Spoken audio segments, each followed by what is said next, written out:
I wanted to do sort of two things now to sort of set the stage. One is to sort of talk at a high level what we have found at Magnet stakeholders. What are the keys to success for sustainable manufacturing in Northeast Ohio and frankly for anywhere, period. So I would like to share that.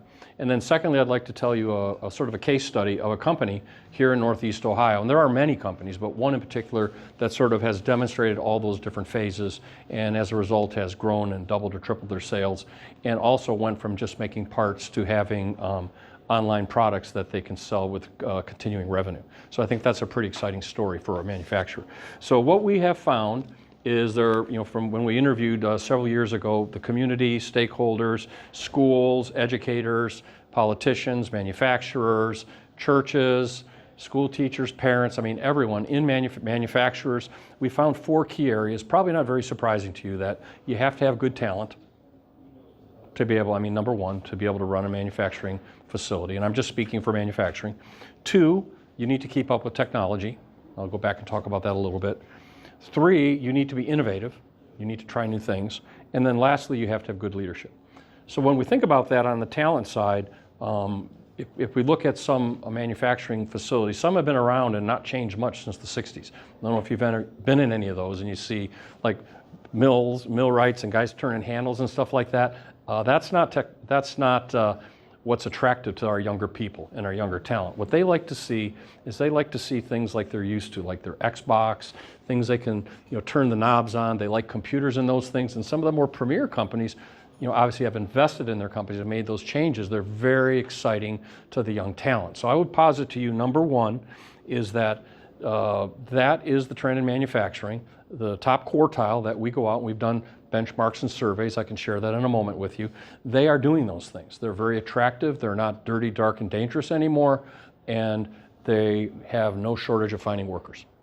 The other ones that are not so much, they can't find workers, they tend to have lower pay, and they tend to have other problems, like they can't upskill those people, like they have safety issues, and the people aren't very engaged because they're not very pleased or very happy, and there's no promotion capabilities because they're not growing. And as such, if any of you have read information from the Gallup poll and some of the key features of having engaged workers, you would see that there's rich data showing that if you're in the top quartile of having engaged workers that enjoy coming to work, you're going to have 25% lower injuries, 25% more productivity, and so many benefits. So the things that we do for our talent to maintain our talent produce a culture, and then that culture sort of supports our talent, and they proselytize to come there. So that's number one. Number 2 is technology.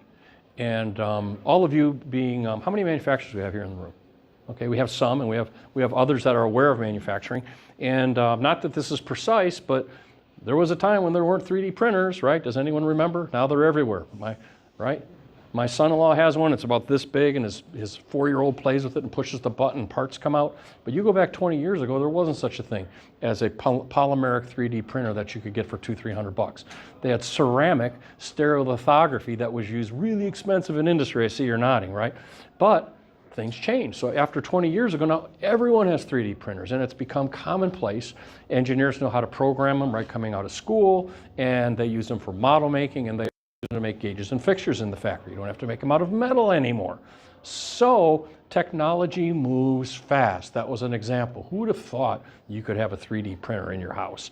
Then the next one was IIoT. We're all here to talk about IIoT. Smart manufacturing, I'd like to include with that. Also cobots, not robots, the ones that have sensors. There's so many other devices in smart manufacturing along with IIoT, which are sensors on your machines, and also smart devices like your Nest controller. Like, who has Progressive insurance in this room?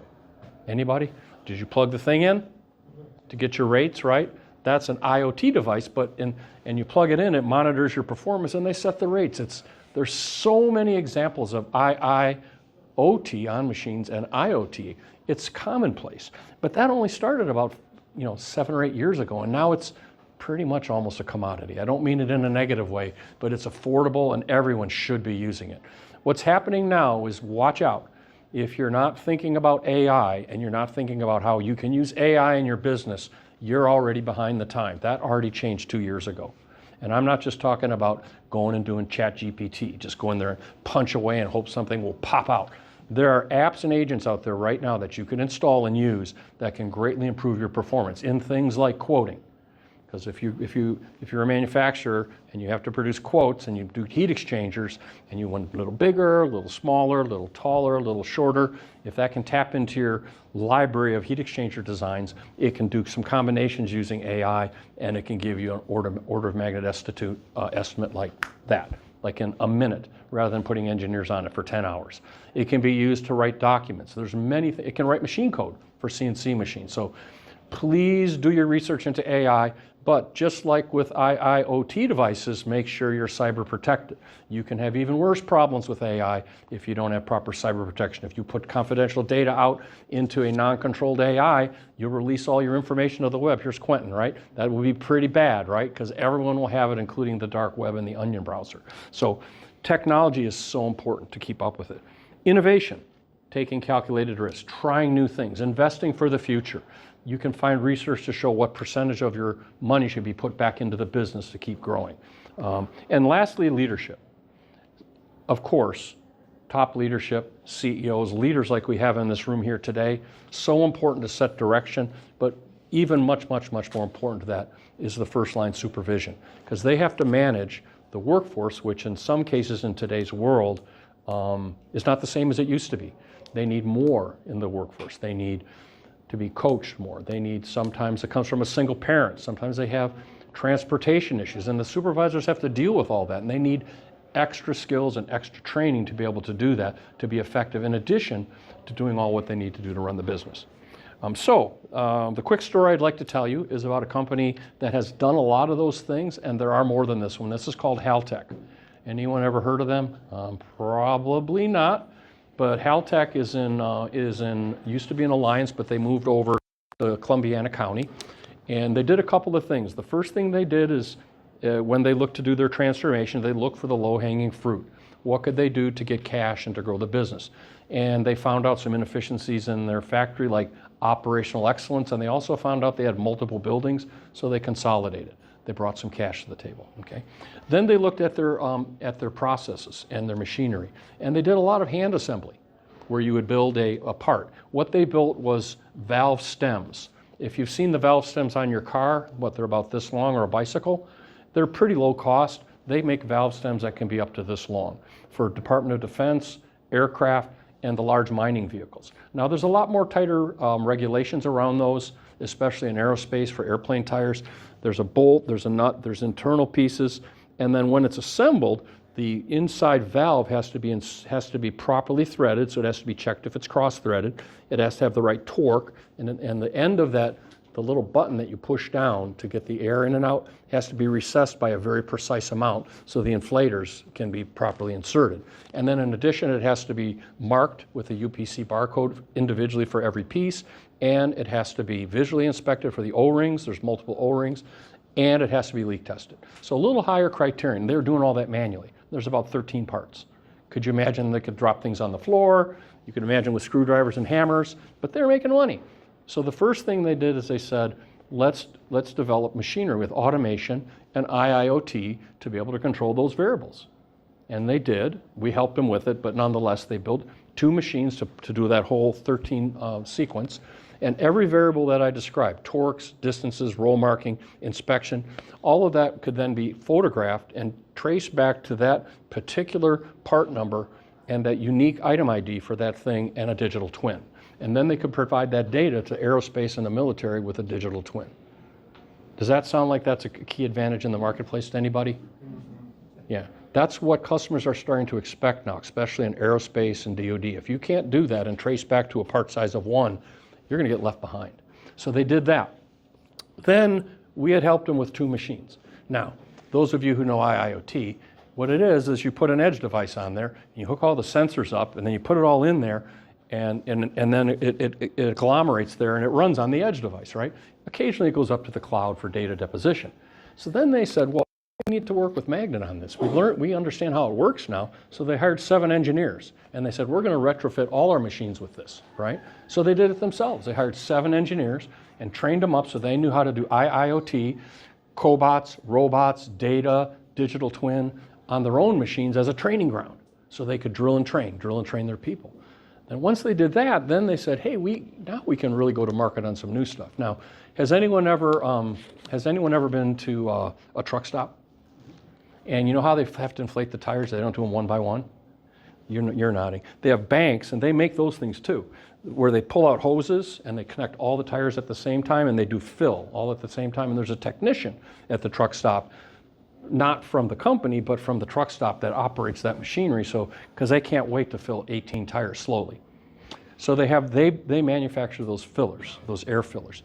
So then they designed a software product, the first one. They said, you know what? We know if we use IoT and can take that data to the cloud, and they also built fillers for Dealer's Tire and other companies like that for consumers. Every time somebody fills a tire, what could that mean if it shows that it has some air had to go into it? If it was like low and then it had to put a lot of air in, what does that mean? Anybody? What's happening with that tire? Who said it? It's got a leak. You probably have to buy a tire, right? So they said, now you don't know when, but if you see a lot of people checking air and you see a lot of air getting put in tires, you can look across the United States at the truck stops. You can also look across at the consumer product things and see where you're going to need to get some tires, right? And so then the tire company, Dealer Tire, or the fleets, they can start to do predictive analytics using IoT, using forecasting models to say, got to be ready and have some tires ready to go there, right? Because we know people are going to need tires. And they sell that product, and it's very profitable because guess what? It's software. People know software, right? Once you sell software, you just put the investment and then you just reap the annual revenue. And then they said, you know what? Has anyone ever here been to a tire store? This is the last part of the story, and then I'll stop. I'm probably way over schedule. Has anyone ever been to a tire store? What do they always tell you to do when you go to a tire store? Buy a set of tires. Who said it? Buy 4 tires. They say, oh, you got the low tread, and they go there and they stick their finger and show you a penny, and they say, you need 4 tires. Maybe you should only buy 1. Who knows what you should do? So they said, we're going to be the good steward of tires. So then they built a device which has pads that you roll your tires over. Now, you can imagine, I don't know how they did it, but with proper sensors, you should be able to roll over something. It could take a picture of the bottom of that tire and tell you exactly how much tread you have on that pattern, right? And it could take snapshots of all 4 tires and tell you exactly how much tread you hit on the tires. And it could give you a technical report that wasn't subject to some guy writing with a pen right out of the computer, and anyone could get that, and they could say your right front tire is worn out, or 2 tires are worn out. There was a penny. Put a penny in there. Yeah, they put a penny, but then you're like, did you really put the penny? But this is digital, and then it gives you the report, and it says, take that report, show it to your significant other, make an agreement, and come back. They don't put the pitch on you. They put the clothes on me before.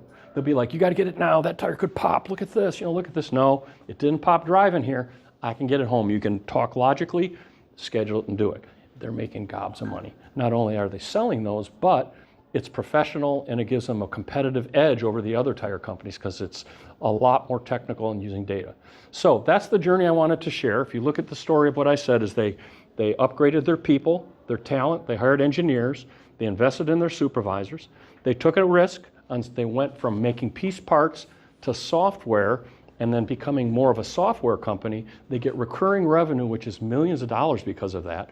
And they also utilize technology in many ways. So that was a story. I would propose it to you that here today, hopefully you'll hear things like that. Thank you very much.